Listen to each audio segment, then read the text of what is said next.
Hey, what's up everybody? This is Muth24, and today I'll be taking a look at the 1 to 144 scale high-grade GP-01 Full Vernian from Mobile Suit Gundam 0083 Stardust Memory. This kit, I did paint some of it. I panel lined the entire thing as well, so what you're going to see isn't exactly what you get out of the box, but it's pretty close. Colors you're going to get right off the bat are the blue for the upper torso and the shoulders, the red for the feet, the chest piece, the cockpit piece and the chest, the middle of the V-fin and the chin piece, white for the head, thrusters, arms, legs, torso, etc., and then gray for the hands, the boosters, the backpack, and then some of the inner parts. You also get yellow for the chest here, and the gray on the front thrusters I actually painted, as well as a much darker gray on the thrusters on the shoulders there.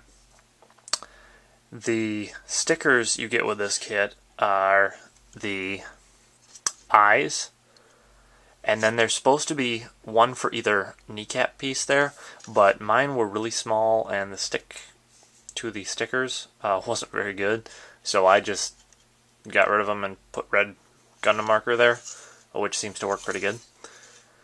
You also get, I don't think there's one on the head, is there? Nope. You also get two for the shield here, and these are kind of a metallic blue color. You get one there and one there. Now, the poseability on this guy is pretty good. It's one of the, I guess you could say, a little bit pricier high grades in the Universal Century. I think it's like $1 cheaper than the Zeta Gundam, or at least that's what I paid for it. So we're talking like 1,600 yen.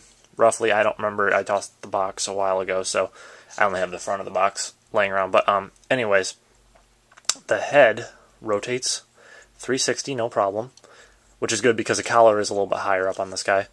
You can get it to go up and down and side to side a little bit. The antenna does not move, so just be careful with that so you don't break it. It is pretty small. The arms will rotate 360. Will bend at the elbow about 90 degrees. The flaps underneath the shoulders will move. These are really loose though, and sometimes they can hinder the arm if you don't move those first. So just a heads up with that. But the arms can go out about that far. And they can rotate 360 below the shoulder there. And then the wrists are on a ball joint, and the back of the hand just came off, which is definitely not supposed to happen in the review. I mean, it's supposed to happen so you get weapons in there and everything. Darn it all. Okay. So that can rotate 360, wiggle about, yada yada. The torso, if you move the arms up a little bit, can rotate back and forth. It can't go 360 because of how high up the side skirt armor is and whatnot. But the side skirts can go a little bit up and down, and that's about it. The front skirts can actually go a fair distance up, and with that the legs can go about that far forward, and then with the front skirts down they can only go so far forward, but the back skirts don't move at all, so the legs can only go backwards about that far. They can bend basically 90 degrees. They could go further if the leg wasn't so bulky. The foot is very unique for a high grade. The ball joint is actually up in the leg instead of just on the foot itself, which does kind of hinder it a little bit, but not too much. It's surprisingly got a very good range of motion still. Obviously you can't rotate it 360 because of that. You can only go back and forth, but it's not bad. This little flap on the front can move up and down, and then the flaps on the back can move up and down. And this is one complaint I have with the kit, is that these little boosters inside the legs, as cool looking as they are, I almost wish they had made this one solid piece with the flap there, even if it wasn't in gray there, because of how small they are, and the pegs don't like to stick in. See there, you can see it's already flipping out on that side. They don't like to stay in. They're just way too loose. And I'm afraid I'm going to lose them someday. I'm surprised I haven't already. They just kind of fall out on their own, which is unfortunate. But at any rate, the backpack has a peg that allows it to rotate on the backpack. There's also a peg that allows the thruster to go back and forth, and then there's a a hinge there that allows it to go side to side and whatnot. So you can get quite a range of motion out of these boosters, which is nice. Obviously, it is going to keep them in some sort of logical, pattern in relation to the actual mobile suit. But you still get a nice range with those. You also get the core fighter, or is it the core fighter or is it the core booster? I don't remember what this one's called, but anyways, the basically the evolution of the core fighter that comes with the RX-78. This is like the next stage, and it's space-bound and whatnot. So this one, basically the only motion on it is the thrusters, and those can rotate a little bit. But I guess the back thrusters can move as well, up and down a little bit if they don't want to pop out. See, if you push them too hard, they are going to pop out like that. But I mean, it's kind of nice for them to include it. You do get the landing gear with it and everything, but really this is just going to sit there. It's kind of just for looks. There's nothing really to the fighter. The rifle he comes with is similar to the RX-78's rifle. You do get a swivel handle in the front there, and then the main handle is stationary, and the scope moves back and forth.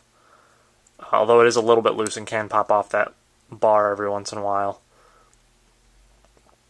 like it's trying to do right now. Yep, see, we're having a great time with this review here. This stuff's falling all over the place on me here.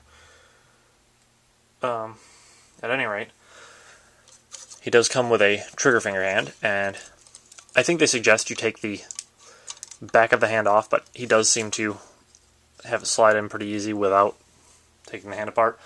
You also get a shield, and you can choose which way you want to peg it on, either the back there or the side. I always choose the side. And you do get a handle, but the weird thing is that even though it just pegs into the back of the arm there, the handle doesn't quite reach the hand. So really you could have him hold the handle, but you can't have it pegged into the arm at the same time, which is just odd. I'm just going to take the rifle off for a second there. I don't know why they did that. Didn't make the handle a little bit shorter, or make the arm a little longer. I don't know, but that's just kind of weird. The other hand he comes with is just another open fist hand, and it does come with an unpainted beam saber. I mean, it's not attached to the hand. You do get an unpainted beam saber with him, but the other beam saber handles, both on his backpack and the fighter, are not actual beam saber handles. I mean, they look like them, but you can't detach them and use them with any old beams. They're just for looks. You can't actually use them, so that's kind of disappointing. So I guess if you want to paint this pink, you can, but otherwise you're out of luck with beam sabers on this guy, which is kind of unfortunate considering you have to pay a little bit more for him. But the instruction booklet just has a shot of the GP-01 Full Vernian on the front, as well as the core fighter. You get some specs on the mobile suit, action shots of him fighting in space, the instructions on how to build him, and then the back is a bunch of images of him panel lined and parts of him painted, like the inside of the thrusters there. I haven't done that yet, but all in all, if you like Stardust Memory or you're a big fan of the UC mobile suits, it's definitely a good buy. Obviously, you're going to get a little bit more than you would with the normal GP-01 because of the fact that he has the thrusters and everything. But at the same time, the weapons are a little bit odd with the way they work on this guy, and the fact that you get a solid beam saber is better than the hand attached to a beam saber on the Zeta Gundam, but the fact that you don't even just get a normal handle to use with any old beam from any other Gundam is kind of frustrating. But, I mean, again, if you like Stardust Memory and you like the UC mobile suits, pick this guy up. Otherwise, if you're not a big fan of the UC, then it's probably not going to be your bag of chips. But with that, I will see you guys next time.